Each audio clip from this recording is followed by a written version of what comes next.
Infraestrutura e segurança na era da IA.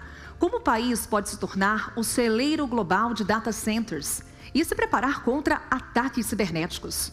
Para a moderação, temos já ao palco aqui Carlos Sambrana e convido os nossos convidados. Ele é empresário, investidor e filantropo brasileiro que atua na indústria de tecnologia. Presidente do grupo FS, atua em cibersegurança, seguros, cloud e data centers. Seu grupo atende mais de 55 milhões de clientes e faturou 1 bilhão e 400 milhões de reais em 2024. Recebam Alberto Leite.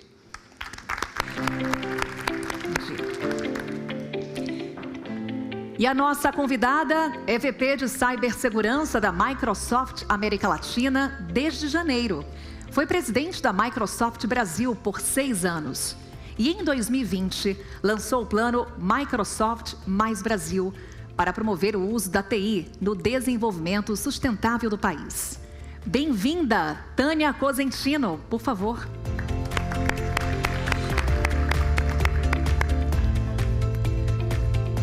Todos já posicionados no palco para darmos sequência ao nosso evento, é o nosso segundo painel desta manhã.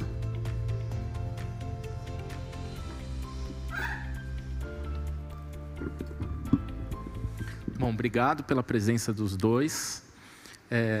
A gente falou no primeiro painel um pouco sobre dados, né? Eu acho que aqui na plateia deve ter... Acho que não tem uma pessoa que já não deve ter passado por algum problema de segurança, de roubo de cartão, de dados, de fraude. E a inteligência artificial é uma tecnologia, a generativa é uma tecnologia, ao mesmo tempo que ela vai ajudar muito, né? Sempre tem o uso bom, também deve ter o uso ruim. Gente que vai usar isso para fraudar, dar golpes, enfim. O Brasil está preparado para enfrentar esses desafios? Bom dia a todos, prazer estar aqui. Carlos, obrigado pelo convite. Nesse tema de cibersegurança, de estar preparado ou não, não dá para a gente nem olhar isso de uma coisa muito fatal. Eu estou preparado e pronto. Isso é o tempo inteiro, né? Os avanços desses golpes, dessas modelagens de malware, eles hoje são combinações de engenharia social, combinações de softwares de muita precisão, e se adicionou agora uma nova camada, que é a inteligência artificial com sintetizadores de voz, de imagens, um nível de realismo muito elevado. E aí, essa grande combinação requer, do outro lado, que pessoas, empresas e governos estejam preparados da mesma forma. Então, educação, saber que as coisas podem não ser verdade. E aí você pode ter uso de software para checagem, se aquele QR Code, se aquela WhatsApp, se aquele e-mail, se aquele SMS pode apresentar um risco real ou não. E também tem o fato de você não clicar em nada antes de fazer um check. Uso de softwares adequados para cada necessidade de uso. Desculpa, gente, meu telefone está tocando. Para cada necessidade de uso. Então, eu acho que, de maneira geral, sobretudo pessoas, devem avançar, conhecer soluções à sua disposição. Se você é uma pessoa mais exposta, usa dados mais críticos, se você tem dados sensíveis, se você trabalha com sua fonte de renda primária, é uma rede social, por exemplo, devem haver softwares mais sofisticados para te atender. Se você é um usuário mais, aspas, comum, que grande parte do seu uso está dentro do uso corporativo da sua empresa, parte dessa cibersegurança vai ser a própria empresa que vai te fornecer, ou deveria te fornecer. De forma que, no mundo da cibersegurança, você tem 3 universos, né? Uma proteção do seu CPF, que é você, transações, uso indevido disso, seja para usar de forma financeira, bancária, seja para usar isso de uma forma de se passar por você. Você tem uma outra dimensão, que é o aparelho em si, você perder, ser roubado e perder sua comunicação com o mundo. Hoje o aparelho nos conecta à rede de internet, e a rede de internet nos conecta ao mundo. E o terceiro, os conteúdos, né? foto, vídeo, e-mail, que podem ser sensíveis, podem ser importantes, podem ser negócios que você está fazendo, pode ser sua intimidade. Então, proteger esse conjunto de coisas, de CPF, aparelho e conteúdo, é algo importante que todos nós devemos nos preocupar. Se o Brasil está preparado, eu vou te falar agora um pouco mais tecnicamente. O nível de maturidade das empresas brasileiras não é o correspondente àquilo que nós temos de uso. Nós somos enquanto nação, nós somos um grande usuário de internet. Mas nós não somos o conjunto da obra, na média, nós não temos o nível de maturidade mais elevado daquele que seria condizente com um país altamente bancarizado como o nosso, um alto usuário de rede social, de e-commerce, um alto usuário de e-mail como nós. De maneira geral, nós estamos abaixo. Qual é a notícia boa? Nós estamos evoluindo bem. E o setor bancário brasileiro tem um nível de maturidade mais alto do que a média das empresas brasileiras, o que garante um sistema mais resiliente do ponto de vista bancário. Agora, o que nós podemos dizer é que esses ataques serão cada vez mais sofisticados com o advento da inteligência artificial. Por outro lado, nós temos capacidade de nos defender bem melhor do que tínhamos antes da inteligência artificial. Aqui vai ser um jogo de gato e rato, mas que já é assim, e o componente novo é a sofisticação da inteligência artificial, mas diria que há muita coisa para fazer e nunca estaremos lá, sempre estaremos tendo que construir coisas para estarmos lá. E você, Tânia, como é que você está enxergando isso, sobretudo nas empresas? Bom, o risco é enorme, ele existe e ninguém está preparado no mundo. A questão, a gente sempre comenta que não é se você vai sofrer um ataque, é quando você vai sofrer um ataque e pode estar sofrendo agora. Então, a gente precisa considerar a cibersegurança como um risco de negócio. E eu acho que esse é o maior paradigma que a gente tem que vencer. Segundo o Fórum Econômico Mundial, a cibersegurança está entre os 5 maiores riscos de negócio. E da mesma forma, que adorei muito a fala, vou trazer um pouquinho a fala do Alberto e do Fred, quando eles mostram como a IA está permeando os negócios, a vida, quer seja nos processos. O Alberto falou muito de conectividade, de bilhões de dispositivos conectados no mundo. Cada dispositivo amplifica a superfície de vulnerabilidade. Cada OT, né, que a gente fala objeto, a internet das coisas, cada conexão, cada ponto, como você falou, cada dispositivo, cada aplicativo provoca um ponto de vulnerabilidade. Então, como que a gente se defende? Primeiro, tendo a consciência que cibersegurança é um risco de negócio que pode paralisar o seu negócio, porque se você sofrer um ataque, e aí vai também, qual é o meu apetite de risco para ver o quanto eu mitigo? Ninguém impede um ataque, mas você bloqueia ou mitiga os riscos que podem vir deles, ou garante resiliência. Então, a gente tem que começar a pensar em resiliência de operação. Eu vejo muita preocupação, especialmente no Brasil, com detecção e defesa, e a gente tem que pensar na resiliência, na recuperação do ambiente. Então, quão rápido eu vou recuperar? Eu sou uma companhia aberta, qual é o meu dever de comunicação com o mercado, com todos os meus stakeholders, porque transparência passa a ser um ponto fundamental. Que outras ações eu vou fazer? Então, você tem que primeiro classificar isso na matriz de risco adequadamente, e aí você vai tratar como executivo dessa empresa, como conselho, como o C-Level, da maneira adequada, definindo alocação de recursos, alocação de ferramentas. A notícia boa, como o Alberto aqui nos disse também, a IA, ela acelera o mal, ela amplifica em escala, em velocidade, em sofisticação, mas ela também é um aliado na defesa, ela é um aliado na recuperação.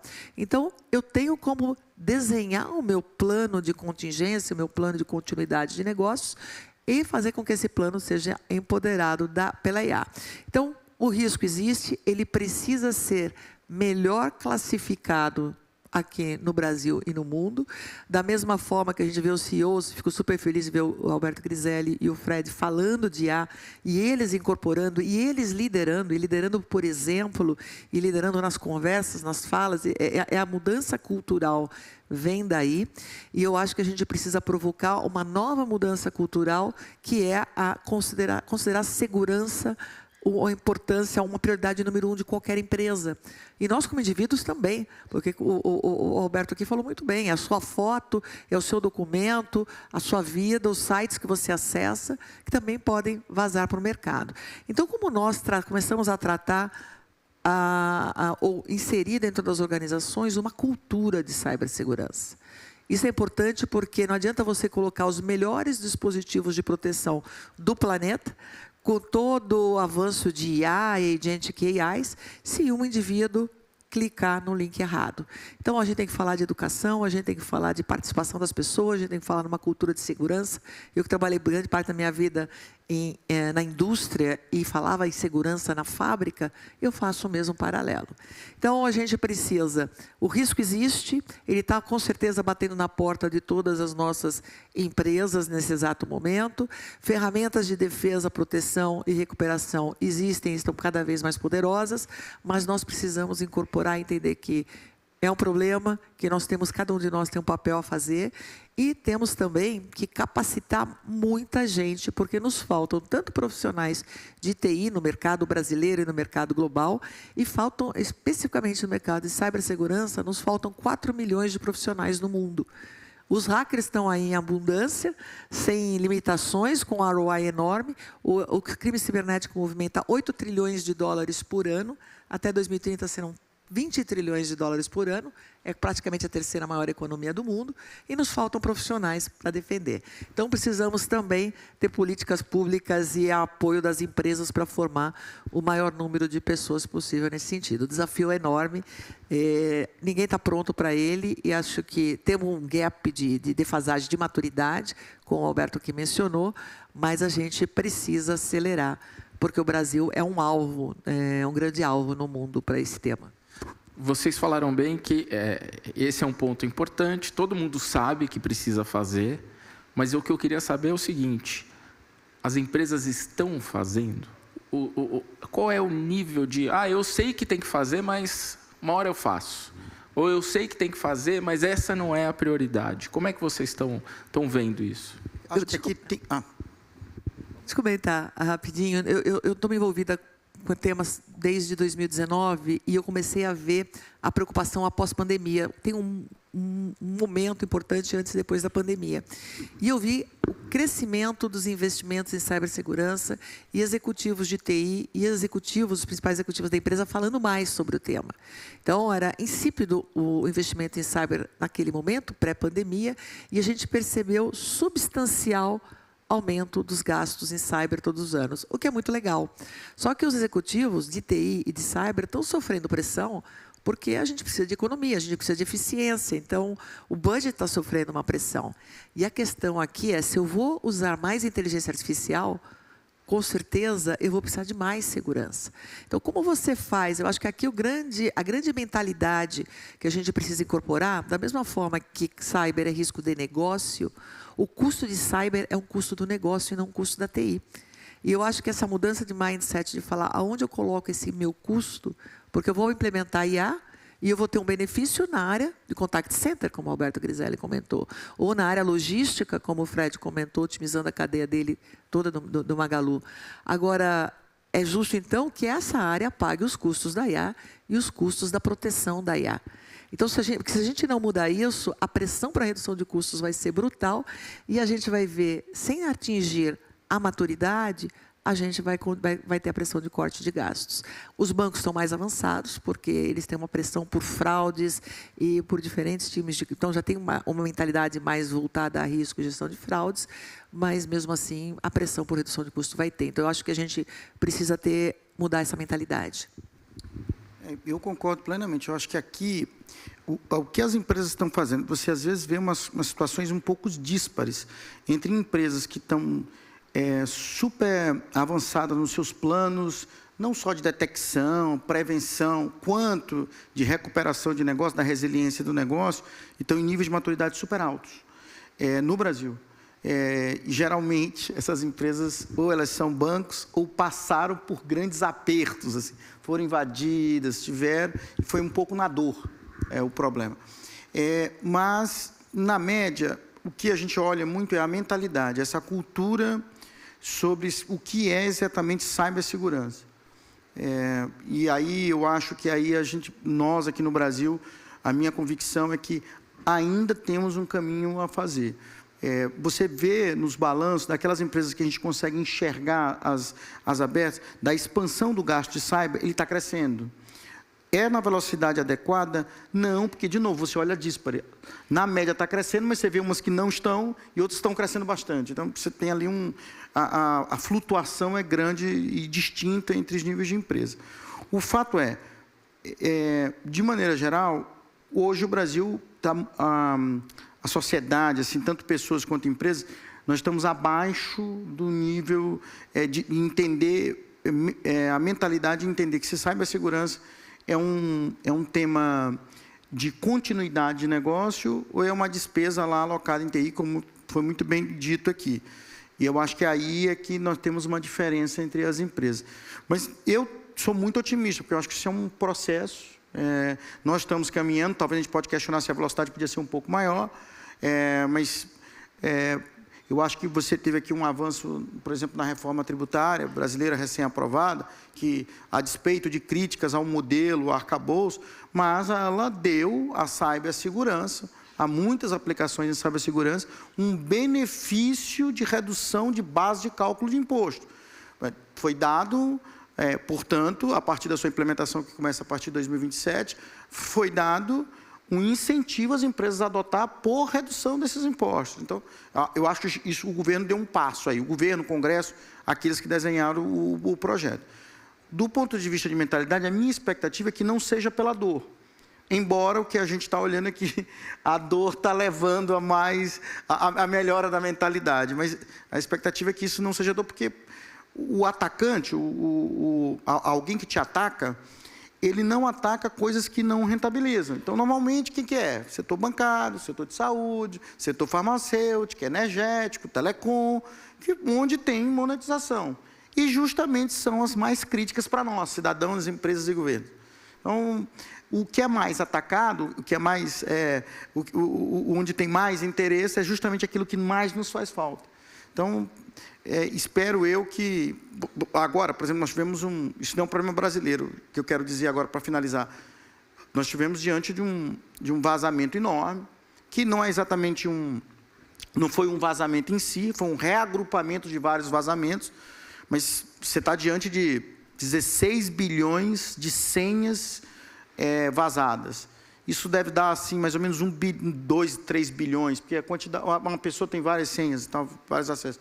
A gente não sabe exatamente o qual, estão tentando agrupar essas informações para saber o que é usuário único ou não, mas é um volume, se você comparar com usuários de internet do mundo de 6 bilhões, você está falando um terço. Eu já mudei todos os...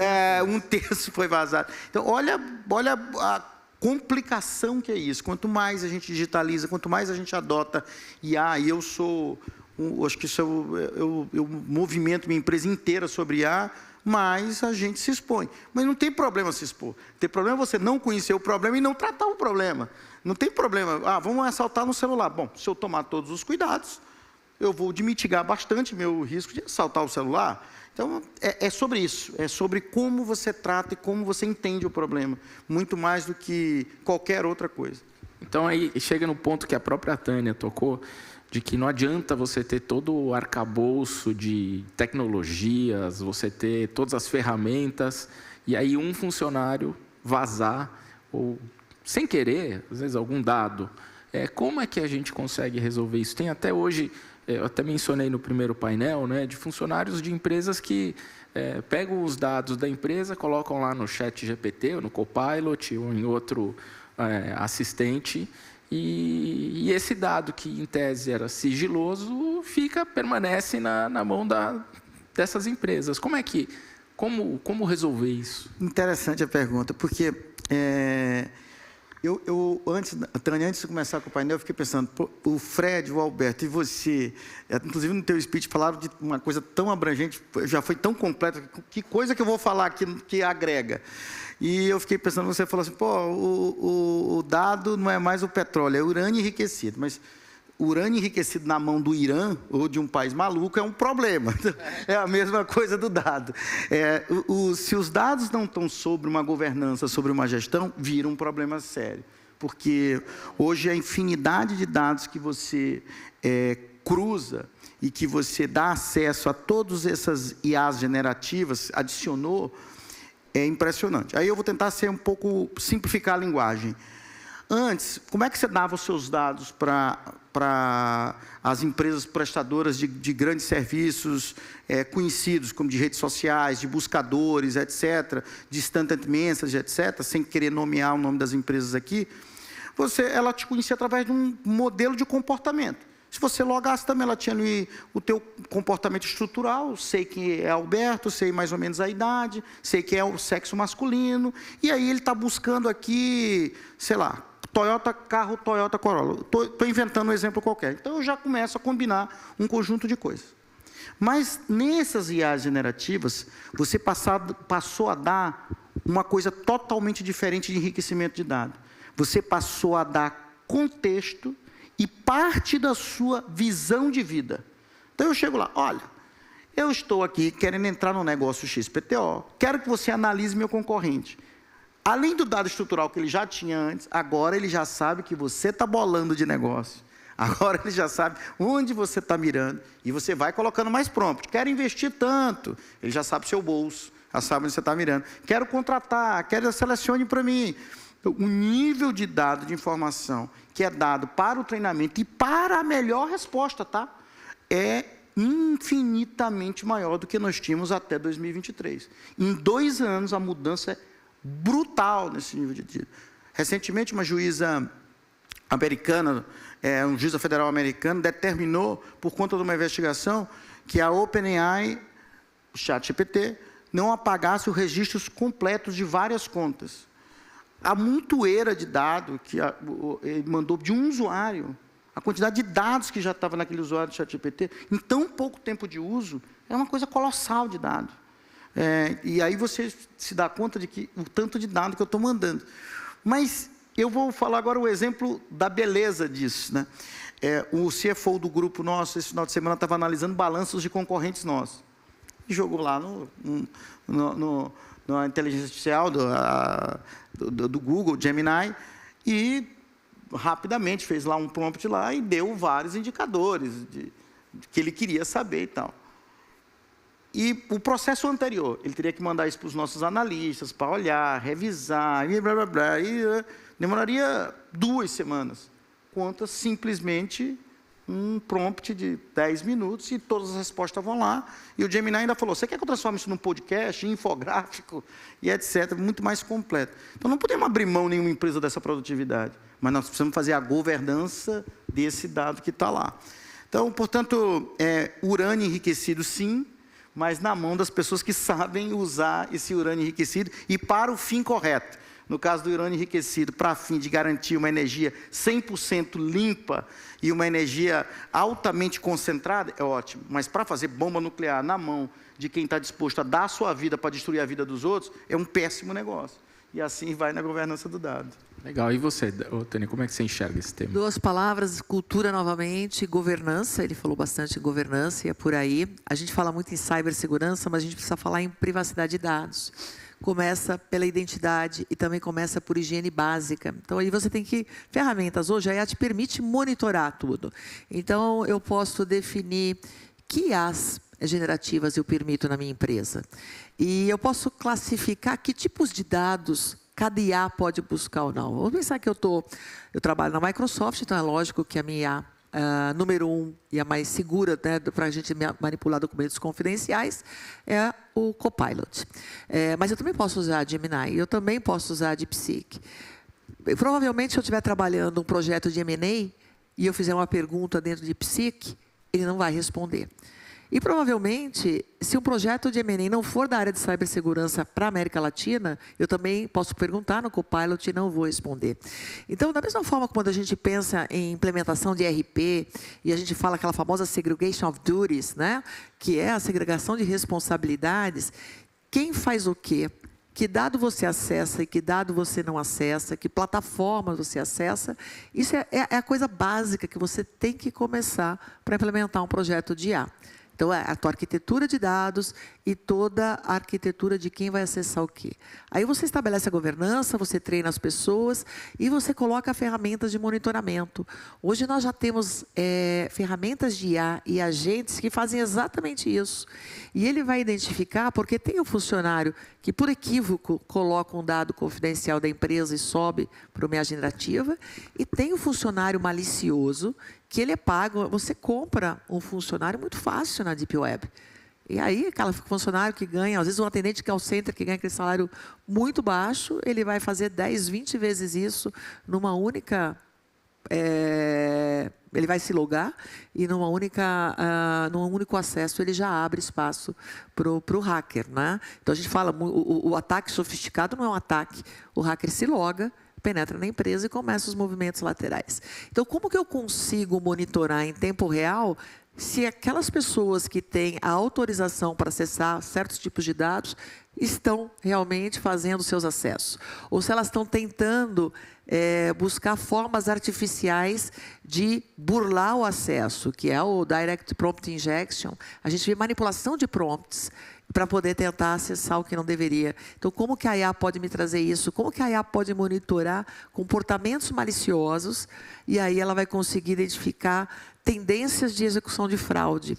Então, a IA, ela te ajuda nesse sentido e a gente precisa utilizar cada vez mais. Então, cultura, para que todos tenham ciência do seu papel, governança com estruturação, né, clara de que faz o quê, com uma bela arquitetura de dados por trás, e ferramentas de monitoramento em tempo real, porque você não pode descobrir uma fraude depois que ela aconteceu, você tem que descobrir o comportamento que deve levar à fraude, e aí esse monitoramento em tempo real traz aquele conceito de que você não gerencia o que você não mede. A gente tem telemetria para medir, precisa medir para poder gerenciar. Legal. Alberto, além da área de cibersegurança, você também investe na área de infraestrutura, né? Você anunciou recentemente 3 data centers, um investimento de 1,8 bilhão de reais. A IA vai demandar muito mais infraestrutura no Brasil. O Brasil está preparado para receber essa infraestrutura? O Brasil tem talvez o maior potencial para receber infraestrutura de data center no mundo. Um data center, só para, eu sei que muitos sabem aqui, mas só para contextualizar um pouco, tudo quando você manda uma mensagem pelo WhatsApp, uma mensagem, ela é processada no data center. Um e-mail que vai e vem, ela é processado no data center. Qualquer coisa que você faça está sendo processado no data center. E o que é o data center? Ele transforma uma commodity, talvez a maior commodity do mundo, energia, em poder computacional. Poder computacional permite as aplicações, de todas as aplicações, inclusive da Microsoft, de todo mundo, funcionem. Então, na prática, você permite que a energia, commodity, se transforme num chat GPT, num Copilot, no Gemini, no Instagram, enfim. Esse é o valor agregado. Por isso que é tão importante o Brasil se posicionar aí. Para a gente não ser um provedor de commodity, como a gente já é agrícola, mineral, petróleo, e nós sermos um grande provedor. E se nós nos colocarmos numa visão de futuro, qualquer um de nós que tenha filho ou pretende ter filho, imaginar uma criança hoje com 2, 3, 4, 5 anos, ou um adolescente de 14 anos, e projetar o futuro dessa criança ou adolescente por mais de 10 anos, nós, como pais ou futuros pais, nós temos uma certeza: o mundo estará muito mais conectado do que está agora. Se isso é uma realidade, que a gente vai fazer mais uso de tecnologia, seria importante, enquanto país, nação, estar dentro disso e não ser rebocado por isso. Então, a importância desse negócio de data center no Brasil. Potencialmente, nós temos a melhor matriz energética do planeta. Por exemplo, um dos nossos data centers será colocado numa região que ninguém olhou, que é o Piauí. Mas o Piauí é o estado brasileiro de maior percentual de energia renovável do Brasil. 98% da produção de energia do estado do Piauí é renovável. Nós, sim, podemos ter um data center 100% verde, o que é um feito enorme no mundo. O mundo não tem essa energia. A Europa nem tem nem energia. Os Estados Unidos conseguem gerar energia de outras milhares de fontes, mas não renováveis. A China, idem. Ainda tem muita energia à base de carvão na China. E o Brasil consegue. O segundo, tema geopolítico. Nós somos um país amigo de todo mundo. Nós somos amigos dos nossos vizinhos aqui, dos argentinos, dos uruguaios, paraguaios, colombianos, até mesmo os venezuelanos, nós somos amigos. Nós somos amigos da América do Norte, Canadá, México, Estados Unidos. Nós somos amigos dos africanos, dos europeus, dos chineses, dos russos. Então, hoje, geopoliticamente, nós somos um país neutro. Nós somos amigos de todo mundo. Então, botar um investimento aqui é interessante, porque eu tenho um país que não vai se meter em confusão e vai interromper o serviço de data center. Terceiro, nós temos escala. Nós somos, tanto na escala populacional, quanto na escala de uso. Nós somos um usuário muito intenso em qualquer ranking que você queira. Inclusive no cyberataques, no número de tentativas de invasões e fraude, também nós somos os primeiros no ranking. Mas nós somos um usuário muito intenso em qualquer indicador que você olhe. O quarto elemento que nós temos para o Brasil ser um potencial uso de data center, que ainda temos uma mão de obra barata em dólar, comparativamente com outros países. Nós temos e essa mão de obra, além de tudo, ela é multicultural. O Brasil é um dos poucos lugares do mundo que tem colônia japonesa, chinesa, alemã, francesa, portuguesa, americana, argentina. Nós somos multiculturais por definição. Tanto no nosso modelo de colonização, veio muitos colonizadores diferentes para cá, como nós fomos, sobretudo a partir da Segunda Guerra Mundial, nós recebemos todo tipo de raça, gente, nós lidamos com isso. Você não vê aqui o brasileiro tentando matar o alemão, que está aqui, nós não vemos esses conflitos, nem religiosos, nem nada. Então, nós somos um grande país. O que nos falta? Nós temos um problema técnico de data center, que é na transmissão energética, não é na produção. Mas a transmissão, acessar a rede, tecnicamente falar, rede alta tensão, hoje no Brasil, precisa de mais investimento nos linhões, nas subestações. Esse é um problema estrutural. Mas a boa notícia, mais ou menos boa notícia, é que esse é um problema do mundo.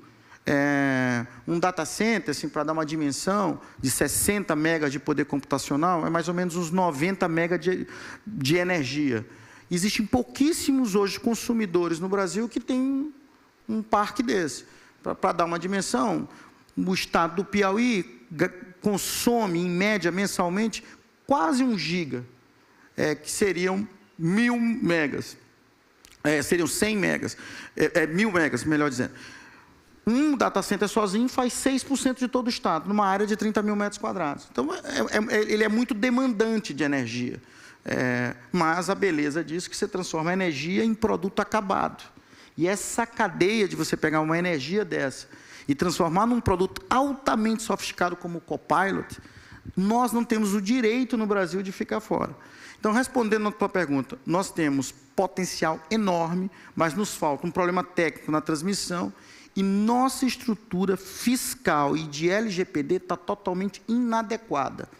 Vou dar um exemplo. Se a Microsoft quiser botar um data center no Brasil e dizer assim, pô, desse data center, eu vou atender os clientes do Chile, eu vou atender clientes da Argentina, eu vou explorar o potencial brasileiro para atender países na África, na Europa, e aqui vai ser um data center gigante, porque vai atender esses clientes. Bom, pergunta, a LGPD tem direito, a Lei Geral de Proteção de Dados, de pedir todo esse regramento para um cliente chileno dela, de um cliente chinês dela, que usou dado na China, é cidadão chinês, nunca esteve no Brasil, não tem passaporte no Brasil, não tem qualquer relação, não tem nada. A LGPD se aplica ou não? No Brasil hoje aplica. Então, provavelmente, os grandes operadores de data center, as big techs asiáticas, ocidentais, vão dizer, bom, esse é um problema na hora de exportar. Segundo, se eu mando esse serviço lá para o Chile, esse serviço, ele é impactado fiscalmente igual fosse uma venda interna? em todo mundo a zona de free tax para exportação. Isso é natureza. Nós já fazemos isso no agronegócio, nós já fazemos isso no petróleo. A gente exporta, é zero de taxa, porque esse dinheiro está vindo do exterior para cá. Então, esse é um segundo problema. Terceiro, vamos colocar um data center no Brasil. Vou trazer os equipamentos da NVIDIA, as GPUs da NVIDIA. Vou trazer os equipamentos de resfriamento da Siemens, para resfriar data center e tal. A estrutura atual do Brasil, você paga imposto de importação para uso. Então, você vai pegar aquele equipamento que você não está revendendo, você vai montar o data center. Aquele equipamento no Brasil custa 60% mais caro do que seria nos Estados Unidos. Aí você pergunta para o investidor, você quer botar aqui ou lá? Aqui é 60% mais caro. Não faz muito sentido isso. Para essa realidade. É preciso se colocar diante dessa situação e conseguir que o Brasil capture todo esse fluxo de dinheiro. Dando em números, o Brasil tem mais ou menos, operativamente, uns 150 data centers. Esse número não é tão fácil de conseguir, mas nós temos mais ou menos 150, 148, 153 data centers em operação. Isso gera mais ou menos quase 1 giga de poder computacional. Quase 1 giga de poder computacional. Se nós tivermos as condições adequadas, na nossa conta, na nossa visão, nos dados que a gente manipula, que a gente tem, a gente projeta, o Brasil teria condição de fazer 7 vezes mais, ou seja, 7 GB, que é mais ou menos a potência de toda Itaipu, sem que os reservatórios estejam no nível máximo. Itaipu é alguma coisa entre 5 e 13, dependendo do nível de água. Então, seria mais ou menos o que ela produz numa condição normal. Na média do ano, 7 GB de energia. Isso atrairia, em reais para o Brasil, algo como 4 trilhões de reais para fazer isso. E nós temos as condições, nós temos a energia, nós temos mão de obra. Então, esse é o dinheiro que poderia entrar aqui. E esse dinheiro se transformaria em quê? Em milhares de aplicações de Copilot, ChatGPT, um nível de arrecadação enorme no Brasil, desenvolvimento de pessoas, de técnicos, de engenheiros, transformaria regiões hoje, como o Nordeste, que tem muita dificuldade com a educação. Então, eu acho que essa é uma grande oportunidade. O Brasil tem potencial, mas tem que destravar. Legal, a gente estourou o tempo aqui. Novamente, a culpa é minha, tá, gente? Para finalizar, brevemente, eu queria que vocês falassem um pouco do que a gente está vendo essa evolução toda, mas o que vocês enxergam de futuro e IA, no mercado da IA? Bom, a inteligência artificial, tudo que a gente falou, produtividade, transformação de experiência do cliente, construção de novos produtos, novas fontes de receita, ela traz aumento no crescimento do PIB do país. Então, até quando a gente fala em construir data centers, mais do que o investimento da construção do data center e toda a cadeia de suprimentos que ele arrasta com ele, que também desenvolve outras indústrias brasileiras. Você vê, podemos falar nos renováveis, parque eólico, a gente está falando hoje em BES, armazenamento de energia, tem muita tecnologia para a área de energia, para a área de geradores, para tudo que vai dentro do data center, que poderia também estar no Brasil e gerar empregos. Agora, a IA, ela transforma, ela cria ecossistemas novos de negócios. Quantas startups hoje são alavancadas e só existem por causa da nuvem, do digital e da IA? Isso pode ser muito mais amplificado. Então, a minha mensagem ela é muito positiva. Eu vejo a IA como uma grande alavancadora de negócios, como uma alavancadora e aceleradora de crescimento econômico, realmente geração de PIB. Num país extremamente desigual como o Brasil, a inteligência artificial hoje nos permite levar saúde, e a gente tem casos, que vai além da telemedicina, mas a gente tem casos de atendimentos médicos nas partes mais remotas do Brasil, a gente tem casos de levar educação para partes remotas do Brasil. A gente está falando de IA combinado com quantum computing, na descoberta de novas drogas, de novos medicamentos, na prevenção de doenças. Então, quando você pensa, eu acabo vendo um mundo, espero que não seja utopia, mas eu vejo um mundo menos desigual do ponto de vista econômico, um mundo com pessoas muito mais saudáveis, um mundo com pessoas muito mais educadas, e isso tudo vai refletir em crescimento, dinheiro, longevidade. Qual é o nosso gap, que o Alberto, que eu acho que só faltou comentar? A capacitação da nossa mão de obra. Ter mão de obra barata, ela vai nos permitir operar data center, mas não desenvolver software, não desenvolver o próximo Nubank ou a próxima revolução, a próxima startup. gigante do país. A gente precisa, num país de analfabetismo funcional extremamente elevado, a gente precisa transformar a mão de obra que está no mercado de trabalho, recapacitar em volume absurdo num curtíssimo espaço de tempo, e a gente precisa repensar a educação, porque senão a gente vai botar dinheiro, mas não vai usufruir os benefícios que a IA pode trazer. Legal. Alberto, brevemente, porque a gente estourou bastante aqui. Eu sou tão otimista com esse negócio da IA, que eu acho que nós estamos diante da maior revolução que a humanidade esteve diante. Tão importante quanto a divisão do átomo. Esse que eu acho que é a dimensão que tem a IA para todas as dimensões que a gente possa compreender e aplicar. Ela ainda, por exemplo, combinada com Quantum, que eu acho que ainda tem um pouco de desafio de anos pela frente, será ainda uma coisa que a gente não consegue nem dar para imaginar. Mas, como IA em si, eu acho que quem estiver fora desse barco, e tem que se jogar muito rapidamente para dentro desse barco, vai ter um perigo enorme de extinção de negócio. Não tem como comparar a IA com qualquer outra revolução que nós passamos. Brevemente, quando nós fizemos a Revolução Industrial, todas elas passaram por níveis enormes de CAPEX para serem implementadas. Se você andar da Revolução Industrial para você chegar lá na internet, na década de 90, precisava daquela rede de escada, precisava do computador, precisava de tudo isso para botar. Então, era lento o processo de absorção. Você vai lá, uma coisa que o Alberto Griselli falou e o Fred falou, o movimento Mobile First, lá de 2008, onde o mobile foi a grande revolução, e houveram grandes campeões desse mundo mobile, também precisa do equipamento. Precisava da rede 4G, como o Alberto falou, precisava da rede 5G, precisa do equipamento, do smartphone em si, para poder ter acesso. No cloud, mesma coisa. Na revolução do cloud de 2010 para frente, precisava das empresas fazer o CAPEX, entrar, treinar. Qual é o barato da IA? Se hoje a Microsoft lançar uma nova aplicação para finanças corporativas, ela está acessível a 5 bilhões de pessoas instantaneamente. É uma aplicação da base que já está dada. Então, o poder de disseminação e de uso disso é surreal na humanidade. Então, você lançou o DeepSeek, no dia seguinte tinham 300 milhões de usuários no mundo. É uma coisa surreal. Não existiu. Por quê? Você não precisa fazer CAPEX, é na aplicação, está na palma da mão. O usuário não precisa comprar um computador para usar o DeepSeek, precisa comprar um smartphone novo, não precisa passar uma infraestrutura na tua casa, uma rede nova de fibra ótica, é a rede que está aí. Então, o poder de absorção está muito maior do que qualquer outra vez na nossa história. Isso significa, o impacto é enorme, e muito melhor estar dentro do barco do que fora do barco. Muito bom. Tânia Cosentino, Alberto Leite, muito obrigado. Obrigado a vocês.